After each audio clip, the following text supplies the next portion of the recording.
Bom dia, amados. Desejo saudá-los com a graça, a misericórdia e a paz do nosso Senhor Jesus Cristo. Amém? Mais uma manhã que vamos meditar nos provérbios da palavra de Deus. E hoje nós vamos iniciar o capítulo 19. E vamos ver aqui mais uma porção que vai nos mostrar o contraste de uma vida ímpia para uma vida correta, uma vida voltada para a tolice, para uma vida voltada em sabedoria. E hoje nós vamos ver alguns desses princípios. E o verso 1 inicia dizendo: melhor é o pobre que vive com integridade do que o tolo que fala perversamente. Mas antes vamos orar. Obrigado, Jesus, por mais essa porção da Tua palavra, que nos ensina princípios de vida que agrada o Senhor. Dar-nos entendimento e que não fiquemos apenas no ouvir, mas no praticar em nossas vidas. É o que oramos no Seu nome, hoje e para todos sempre. Amém. Então, como o versículo assim foi lido, ele nos diz, que, na verdade, Salomão escreve aqui esse provérbio, que ele é muito intrigante, já que a comparação que ele faz, ela não é muito óbvia, nem faz muito sentido quando nós olhamos assim à primeira vista.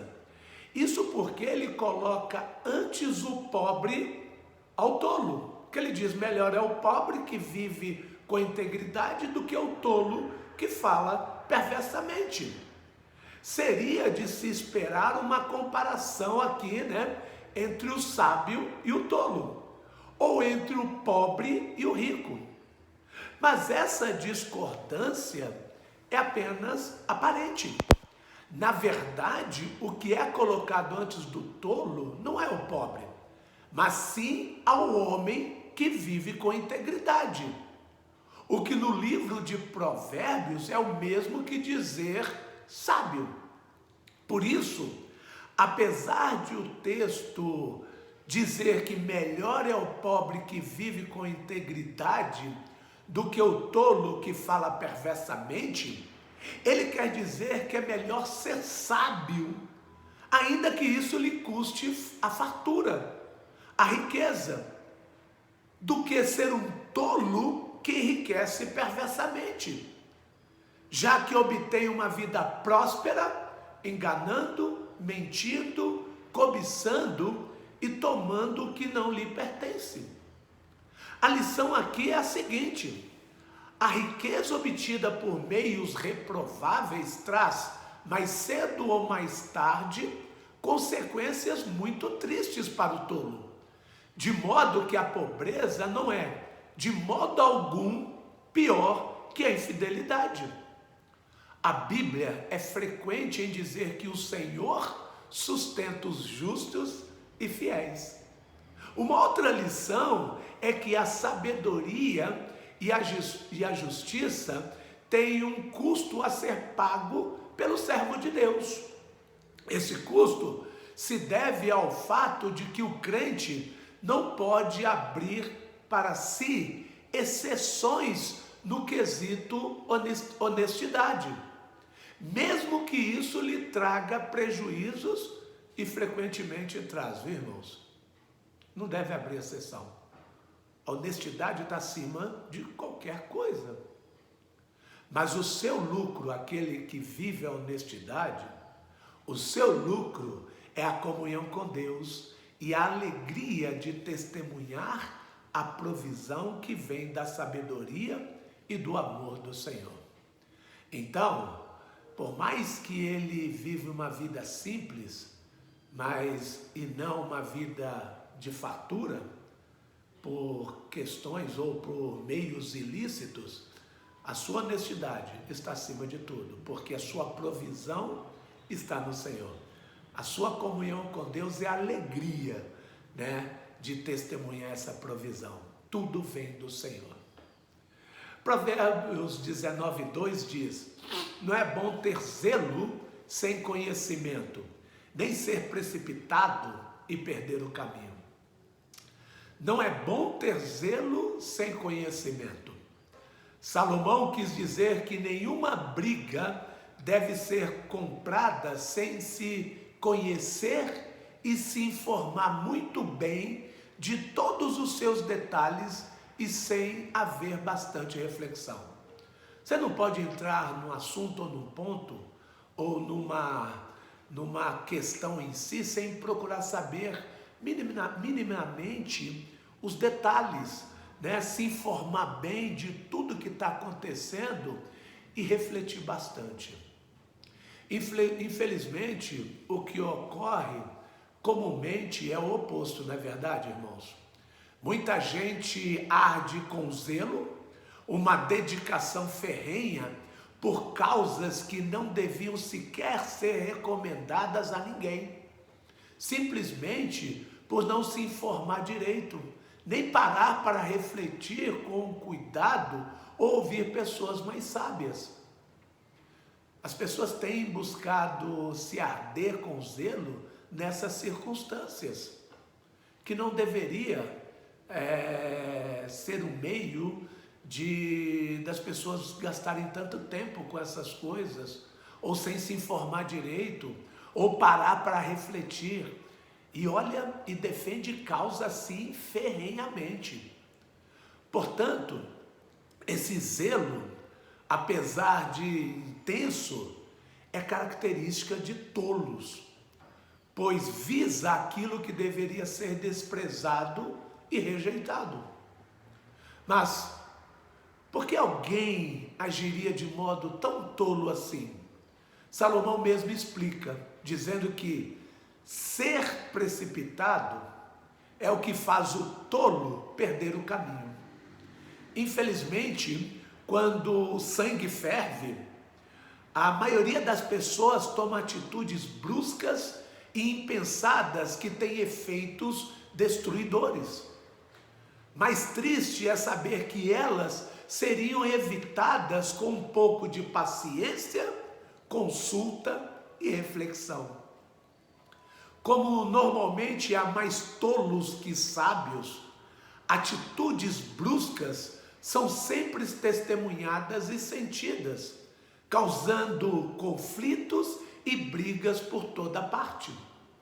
Essa é a realidade do mundo perdido, mas de modo algum pode ser a marca da Igreja de Cristo.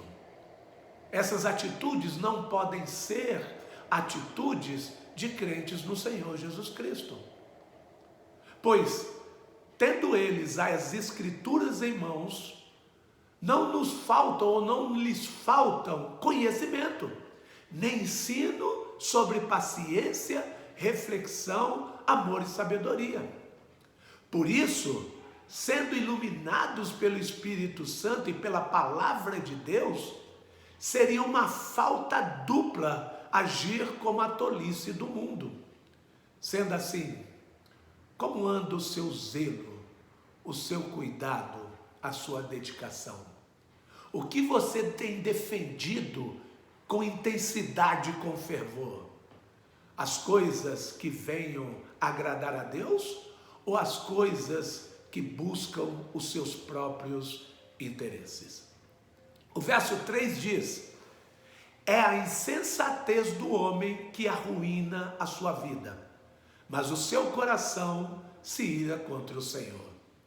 Já percebeu aquelas pessoas que desprezam Deus e que até dizem que Ele não existe? Apesar de zombarem dos cristãos, afirmando que Deus é uma criação da mente humana, quando alguma tragédia ocorre, muitos deles acusam o Senhor de não ser bom. E nos perguntam: onde estava Deus quando a catástrofe ocorreu?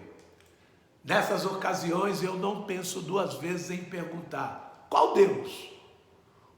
O meu que existe ou o seu que não existe? De qualquer modo, apesar do argumento em prol da inexistência de Deus ser furada, né, de falido, né, esse pensamento, o ódio demonstrado por essas pessoas contra o nosso Senhor é algo visivelmente pessoal. Aquele tipo de sentimento que não se pode ter contra um ser inexistente, mas sim contra alguém que é muito real. Isso apenas revela que, no fundo do coração dos homens, a rebeldia contra o Deus vivo não é apenas por não saber que Ele existe, mas por saber e não querer aceitar. Tal rebeldia promove uma feroz militância contra o Senhor. Infelizmente, não são apenas os ateus que culpam Deus pelo sofrimento. Os tolos fazem o mesmo. Salomão diz que a insensatez do homem é a insensatez do homem que arruína a sua vida.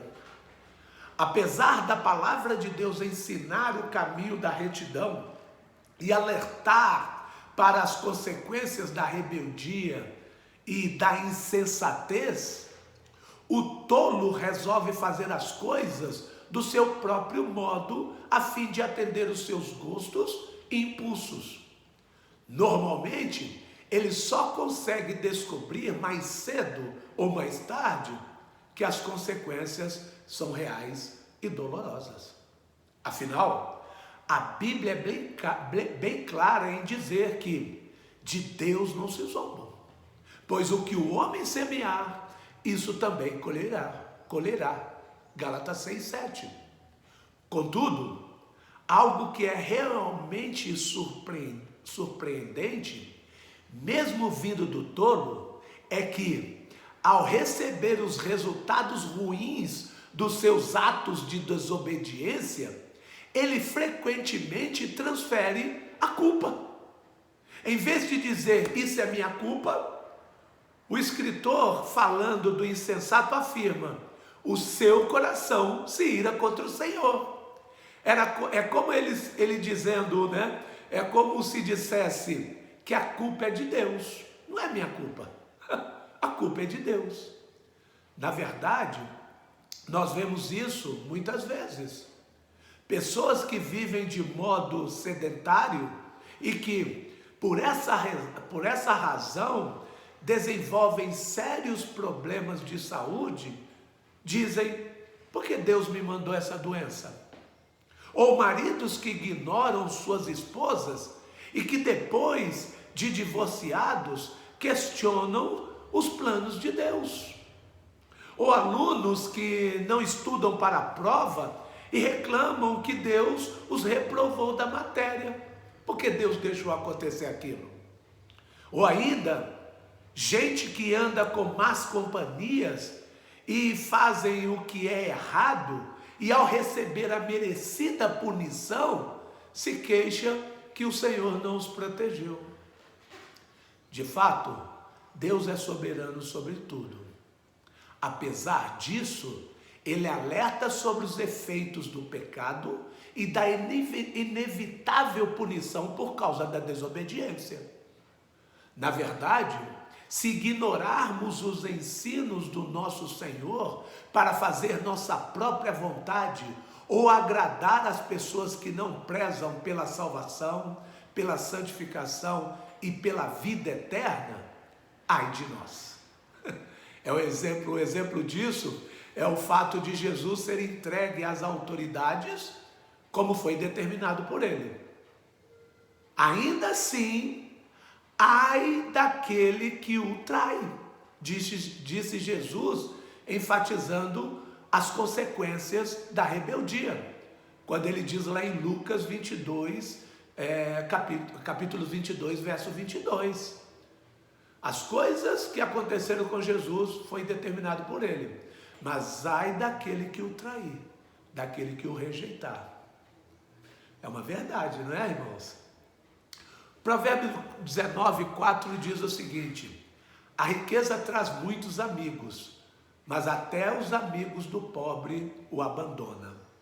Salomão já dizia que a riqueza traz muitos amigos. É óbvio que amigos motivados pelo dinheiro não podem ser considerados amigos de verdade. mas pessoas interessadas em lucrar ou aproveitar dos recursos do homem rico. Enquanto Provérbios 18, 24, que falamos anteriormente, faz menção a amigos verdadeiros que têm ligações profundas como se fossem irmãos, né? Esse provérbio só trata de amigos falsos cujo amor é ligado ao dinheiro e não às pessoas. Isso é tão verdade que a gentileza e a atenção que tais pessoas têm com os ricos simplesmente não existem em relação aos pobres. Pelo que o sábio rei diz, até o amigo do pobre o abandona. Você já viu, né? A bajulação que é feita para o rico, para o pobre, não é a mesma coisa. Esse tratamento diferenciado apresenta apenas uma constante: o apego aos bens. Por isso, o interesseiro demonstra extrema disposição para bajular o rico, ao passo que despreza o pobre sem nenhuma cerimônia. Se esses são fatos da vida observados pelo escritor e que também podem ser notados em nossa experiência pessoal, a função do texto é nos fazer refletir sobre tal realidade. Fazendo isso, somos exortados a de modo algum agir assim, nunca sendo parciais, nem valorizando as pessoas de conformidade com suas posses, com suas contas bancárias. E é difícil, né, irmãos? Como nós temos tratado as pessoas por aquilo que elas são e que elas têm, por aquilo que elas têm e pelas posses delas, e não pela personalidade e o caráter dela, não é verdade? Também não podemos, caso sejamos abonados, afortunados, enriquecidos, nos aproveitar desse impulso corrompido que as pessoas têm, mantendo pessoas falsas, mas subservientes, né? Ou bajuladoras ao seu redor, ao nosso redor. A vida do servo de Deus deve ser autêntica em todos os sentidos, independente da sua condição de vida. Tal parcialidade é odiada pelo Senhor, o qual, apesar de ser dono de tudo que existe, quer ser amado e servido sem segundas intenções. Se avaliarmos e tratarmos as pessoas pelo dinheiro que elas têm, a coisa mais sem valor nessa equação somos nós mesmos. Que fica essa ideia aí. O verso 5, encerrando essa porção, diz: a testemunha falsa não ficará sem castigo, e aquele que despeja mentiras não sairá livre. O ensino bíblico que fala sobre os testemunhos desonestos é: a testemunha falsa não ficará sem castigo. Afirmação repetida no verso 9. Isso em parte se deve à lei humana. A legislação americana diz, por exemplo, tem sérias penas para pessoas que cometem perjúrio. Porém, o mesmo crime não recebe o mesmo peso na lei brasileira. Contudo, não é somente disso que o texto trata. A testemunha falsa pode agir em um tribunal formal ou simplesmente nas rodinhas informais, nas quais podem ser introduzidas fofocas mentirosas que causam os mesmos problemas para as pessoas que são alvos da falsidade. Por isso Salomão deixa claro que a condenação alcança aquele que despeja mentiras, de modo que ele não ficará sem castigo, mas certamente perecerá. Segundo tal descrição, é claro que a justiça humana pode ser o veículo de tal punição, mas a certeza dessa cobrança, além dos critérios expostos, demonstra que o juiz último é o próprio Senhor Deus. Significa que ele odeia a mentira e a maldade que leva uma pessoa a prejudicar outra por meio de testemunhos mentirosos. Isso, por si só, deve afastar definitivamente todos os servos de Deus dessa prática, tornando-os pessoas confiáveis, honestas e verdadeiras. Ainda que a lei dos homens não seja severa com o testemunho mentiroso, Deus é bastante rígido com esse pecado e todos devem temer desrespeitá-lo com falsidades. Afinal, que lei nos protegeria do grande e eterno juiz? Nenhuma. Então, que sejamos sábios, sejamos verdadeiros e honestos no nosso modo de agir, falar e pensar. Vamos orar. Obrigado, Jesus, por essas verdades que nos trouxe ensinamentos grandiosos para as nossas vidas. Que a riqueza não pode assumir um controle de nossas vidas. Que a honestidade esteja acima de qualquer coisa, porque tudo provém do Senhor. A nossa provisão vem do Senhor. E o nosso agir para com as pessoas não deve ser baseado por aquilo que elas têm, mas por aquilo que o Senhor proporciona nelas, uma vida correta. Que o nosso relacionamento como igreja seja baseado através da humildade, do amor e da dedicação uns com os outros, independente da sua condição social. Que o Senhor nos abençoe e nos leve a cada dia a viver uma vida digna de servos do Senhor. É o que oramos no nome do Senhor Jesus, hoje e para todos sempre. Amém. Meus amados, obrigado pela sua atenção e nós nos encontramos sábado, às 19h30, na vigília de oração. Que Deus nos abençoe.